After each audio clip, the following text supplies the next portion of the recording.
Hi, my name is Anna and welcome back to my channel. Don't mind the hair today. Today was actually supposed to be a lake day and we went all the way to the lake and found out the kids were sick. Doctor called, said that they are contagious. They've had coughs. Other than that, they've been fine. So we thought that they were okay, but yeah, turns out they're contagious and we didn't want to get the cousins sick. So we went all the way to the lake, had to turn around and come back. So that's what's happening with hair today. The only positive spin here is that I get to film a video this weekend. I was actually originally not supposed to be filming this weekend because it is Father's Day weekend and we had plans Friday, Saturday, Sunday. So today is Friday and our plans have changed. So here I am. So anyway, we are going to be talking about some quarter 3 anticipated releases.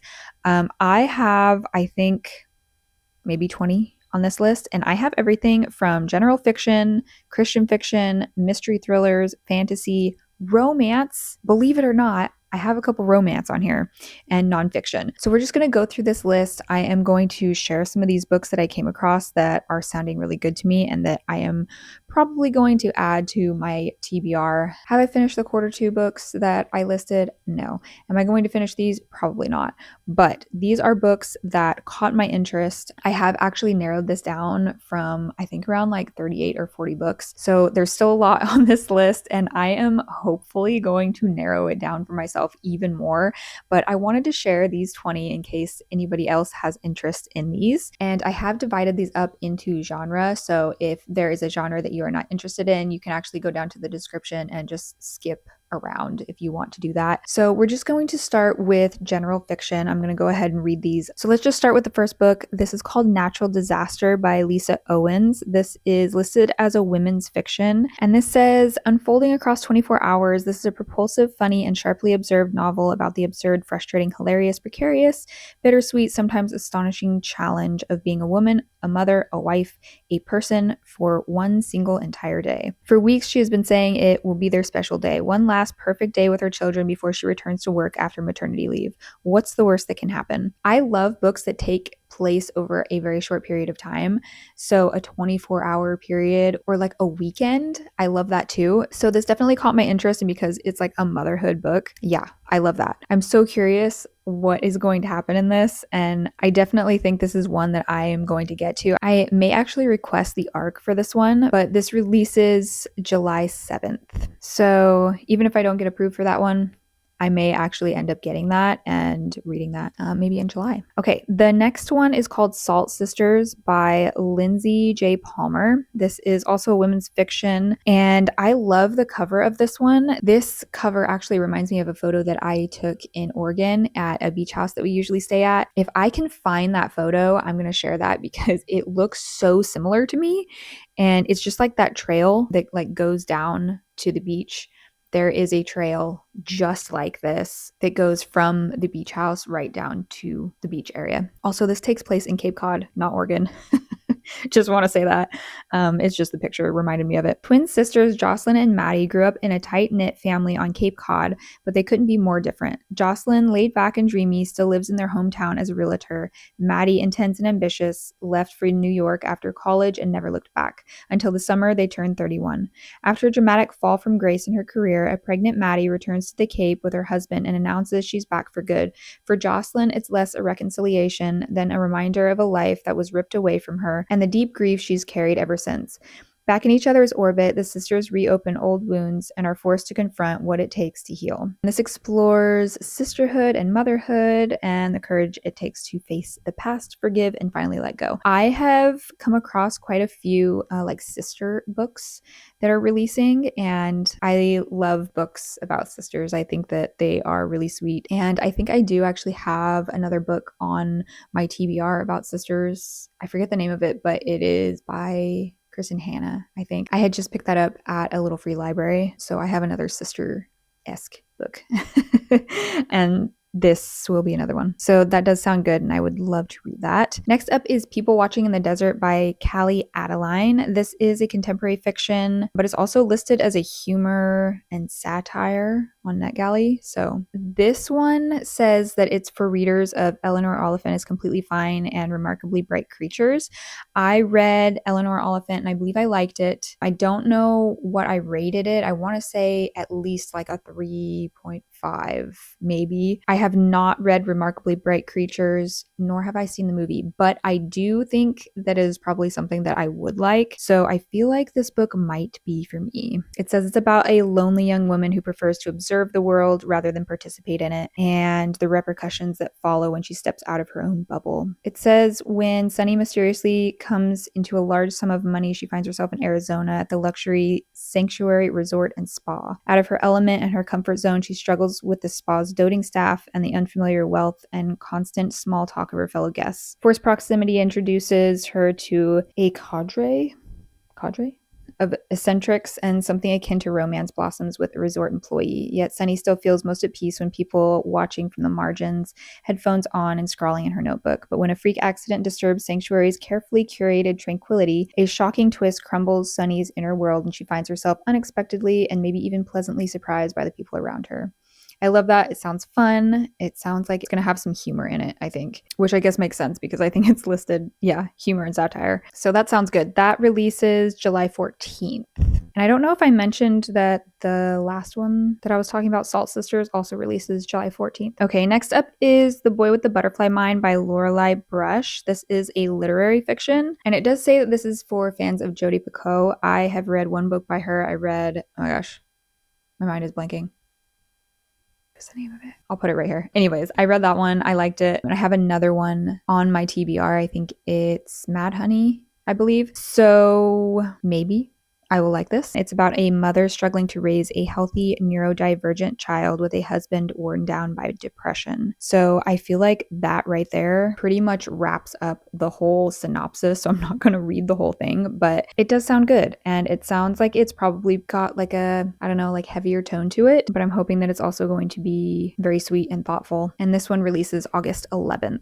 Next up is Taipei Story by R.F. Kuang. I have not read anything from this author, but this is also the author of Yellowface, The Poppy War, and Babel, all of which I've heard of. I've heard great things about them. So many people love them. Maybe, possibly, I will like this one. And if I do, I might try some of this author's other works. And the cover is gorgeous. It says that it is a deluxe limited edition. So this is only, I think, going to be available on like the first print.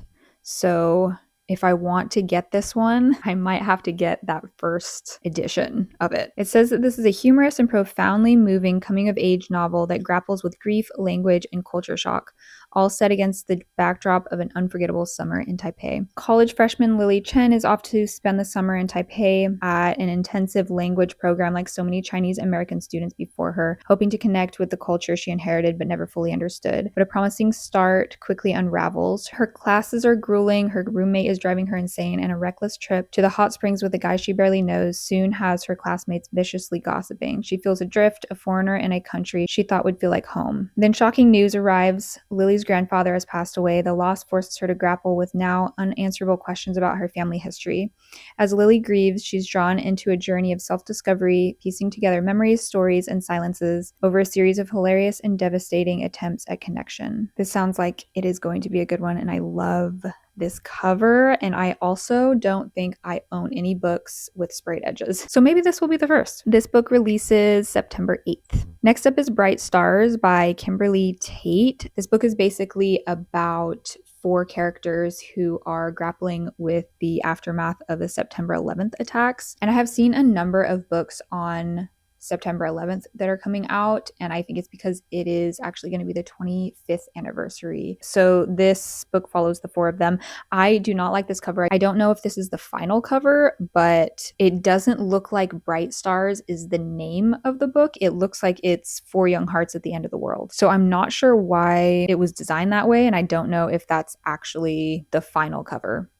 But this does sound good, and it does seem like it would probably be a good book to read in September. And this releases September 8th. Next up is The Me I Used to Be by Kristen Higgins. This is a contemporary fiction, and Kristen Higgins is also the author of Pack Up the Moon, which I have read, and I gave it a 4-star. I don't really remember a whole lot about this book, but I liked it. That is enough for me to pick up another book by this author. At their 25th high school reunion, 4 former best friends discover that growing up is way messier than anticipated, and the past isn't nearly as finished as they thought. It says there are stalled careers, complicated marriages, outspoken adult children, and secrets that never fit into holiday cards. For one of them, a diagnosis of early onset dementia turns the weekend into a ticking clock. So I don't know if this is another one that takes place over a short period of time. Maybe we're going to get like flashbacks and stuff of things that went on with them in high school or something like that. And we're going to get conversations about what is happening in their lives now. If that is the case, that sounds like that is going to be very good. And this releases September 15th. Next up is This Much Is True by Catherine A. Sherbrooke. This is also a women's fiction, and the cover is so pretty. A mother faces an impossible dilemma as her daughter's future hangs in the balance. On her 58th birthday, Veronica Harmon feels blessed with a fulfilling veterinary career, a wonderful marriage, and 3 grown children, her youngest newly engaged and celebrating her first solo art show that very night. But when Veronica meets her daughter's future in-laws, Ted and Belinda, who've flown across the country for the show, she is shocked to recognize Ted from an incident during high school that changed the trajectory of her life. Having never told a soul about that night, Veronica's past reemerges like a live grenade. Over the course of a prearranged weekend at the Harmons' home, intended to better acquaint the 2 families, Veronica unearths troubling memories, questions her own recollections, and grapples with the impossible. If she quietly welcomes this man as a permanent part of her family, she'll be forced to live with a devastating lie. But if she reveals their shared history, she will expose her private shame and destroy her daughter's future. Just when she thinks there is no viable solution, she has an epiphany that flips the script on what it means to be a survivor and the choices that are hers to make. I can guess what happened, but granted, I don't know for sure. I'm guessing this may be one to look into content, and I did look into content for a lot of these, but because they have not released yet, obviously, there isn't a ton of reviews, and a lot of these don't have content warnings on them yet. So perhaps this is one to wait on.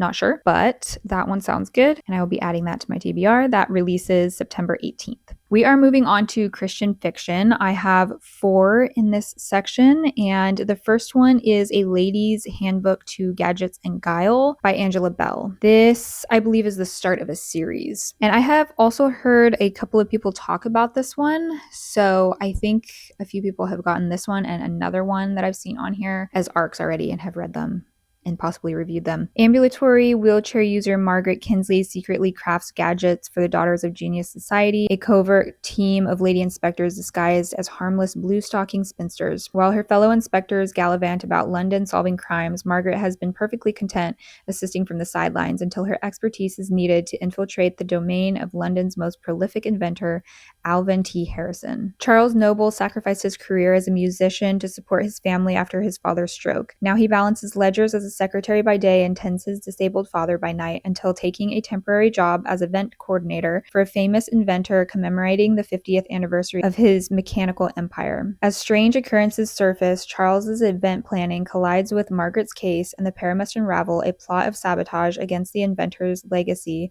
while also investigating the sparks of attraction between them. It says this is Little Women meets Inspector Gadget. I don't know how to feel about that. This sounds like it's going to be kind of whimsical and fun. And I have never read anything by Angela Bell, but I have heard people talk about this one. I believe there have been a couple people who have already gotten this and reviewed it on YouTube, I believe. So hopefully this one will be good. It releases July 7th.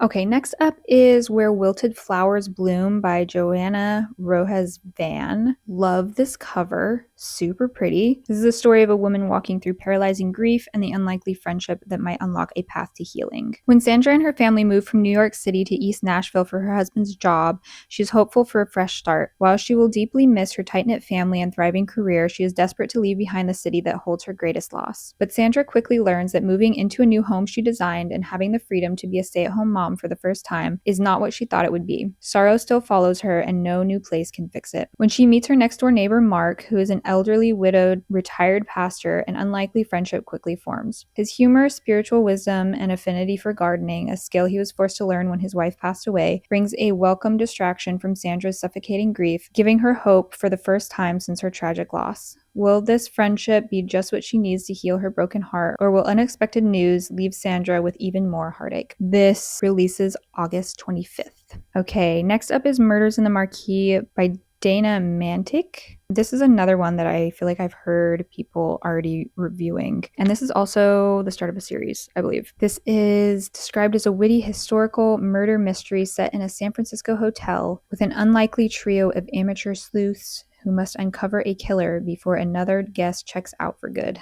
I have not heard of this author, but I think I looked her up, and she has a number of other books that I think are mostly cozy mystery, and this is also cozy mystery. I think the last like real cozy mystery that I read was The Maid, and I read all the books in that trilogy series. I think there was 3, and then there was like a little novella or something in between a couple of them. So I would love another cozy mystery. So finding one in like the Christian fiction genre sounds perfect. This one releases September 1st. The last one in this section is called Murder Plainly Written by Mindy Steele. This is a Christian mystery.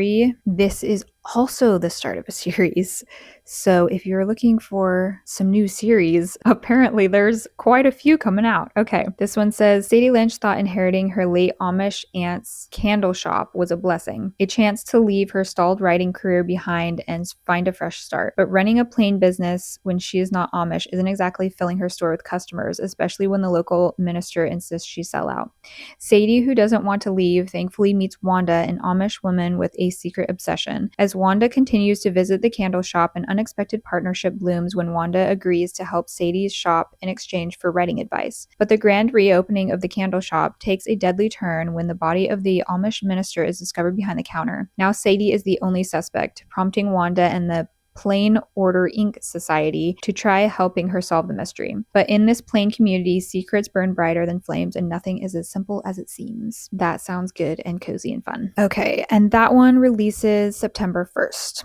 Okay, we're moving on to mystery thrillers. For the first one in this section, we have The Welcome Party by Samantha Verant. This is a psychological thriller, which is my personal favorite. It says this is perfect for fans of The Housemaid, The Perfect Marriage, and The Last Mrs. Parrish. I have not read the other 2. I think I started reading The Perfect Marriage, but I did not like the content as it was starting. Literally, like in the first chapter, I ended up DNFing. So, but I loved The Housemaid. So that has me intrigued. Amanda Kensington is trapped in a marriage to a charming, dangerous man.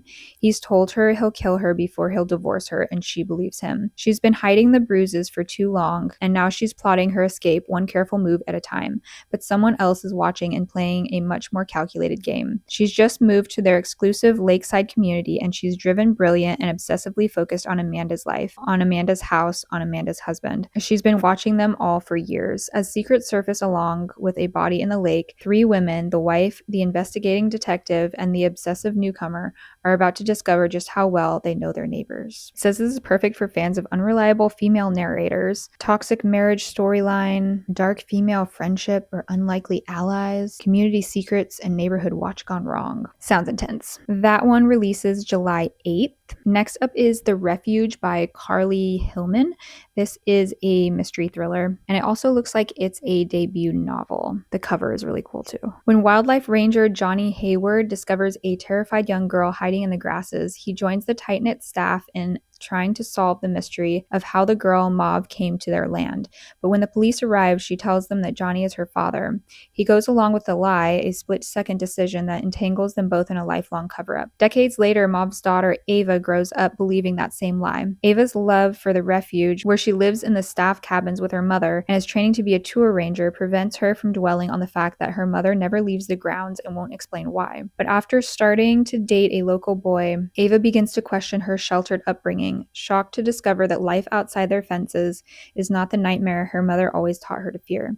She is obsessed with answering one question: what is her mother so afraid of? This sounds really good. This sounds more like a mystery So I'm thinking it's probably more mystery than thriller, but I love a good mystery. That is on my list. That releases September 8th. Next up is fantasy. This first one is called Time Travel for Beginners by Jacqueline Moriarty. I have not read from this author, but I have heard of this author. This kind of sounds, I think, a little bit like The Midnight Library, I believe, which I liked. I think I rated it in the 4-star range. No, I think I rated it in the 3-star range, but I still liked it. I still think about that book from time to time, which is, I feel like, a good sign of a book. On a bustling road in Sydney, Australia, lies a nondescript storefront known simply as Time Travel Agency. Inside, you'll be welcomed by the smell of fresh brewed coffee, a selection of baked goods, and the question, where in time do you wish to go? The guidelines are simple. You can go whenever you wish into the past, and there's no fear of altering the present. Have tea with Jane Austen, scream at a Beatles concert, witness the Olympics in ancient Greece, perhaps a more personal trip, visit your long-lost grandmother, recapture the heady days of your youth, return to the idyllic time when your teen was a babbling baby, or watch yourself make the one decision that changed everything. Is it a hoax? And if it's real, what's the catch? When single mother Anna is offered a job at the agency, she glimpses the possibility of happiness. Meanwhile, Teddy's a customer hoping to untangle his recently imploded marriage, and Jade, who has a deeply buried secret, despises the agency for offering false hope. This explores the moments, big and small, that shape our destiny. I love that. Okay, so that kind of makes me think of The Midnight Library and Before the Coffee Gets Cold, kind of like a mashup of those two. Both of those I liked. So I am definitely interested in this one. That releases July 8th. So some of these are coming up pretty quick. No, I'm sorry. That one releases August 4th. Next up is The Tower of Beggars by Torsten Waits. This is the start of a series. And I believe this is another one that has like an academic setting, which I really like. When tragedy strikes her family, Neri finds herself penniless and alone in a city determined to turn their back on her kind. Her only possession is also her only hope, a copper coin that grants her admission to the prestigious Stormfell Academy, renowned for its magical and combative training. But the coin only offers her a place to sleep, and Neri must learn to adapt and fight if she is to survive the academy and its occupants. And that's it. That's all we get. I love an academic setting. That reminds me, I still need to get to The Will of the Many. I will probably read that before I read this, but this is for sure on my list. And that one releases September 1st. Next up is romance. I can't believe I have romance on this list, but there are 2 books that really drew my attention, and the first one is called The Sandy Cove Knitting Circle by Sian O'Gorman. Part of what drew my attention for this one is the title. I also knit. That is another hobby of mine. This is pretty much about a business owner who needs a change, and so she flies off to Ireland, and she is asked for help from some local women in a knitting circle who are wanting to like turn their little thing into a business. It's basically a story of knitting, sailing, and finding your tribe on the other side of the Atlantic. I love that. It sounds good. It sounds like a good summer read. And this releases July 12th. And I mean, it's listed as a romance, so there's some sort of romance in there, even though the synopsis, I don't think, mentioned anything about a romance. The next one is called Pretty as a Peach by Grace Helena Walls. This has a gorgeous cover. The pinks and oranges are so pretty. I love that. Okay. This is about a secret MLM cosmetics company, which already sounds fascinating. Delilah Thomas has a stellar track record of avoiding conflict. Her life mantra, keep the peace. Born to a family she has never fit in, Delilah learned early that no matter what it costs her, it's best to keep quiet, nod, and agree.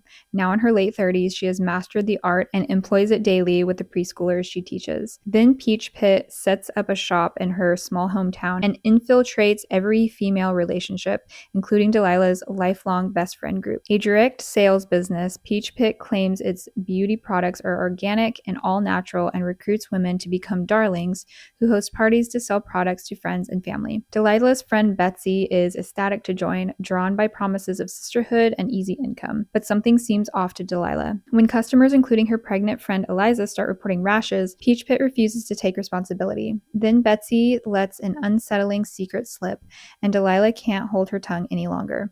With the help of her retired neighbor and travel journalist, Delilah's longtime pen pal and childhood crush finally in town for a visit, Delilah investigates the company and uncovers the grim truth. She is faced with a choice: stop pushing and keep the peace, or find her courage and expose Peach Pit's shady shady business practices, even if it costs her the unthinkable. That publishes July 14th.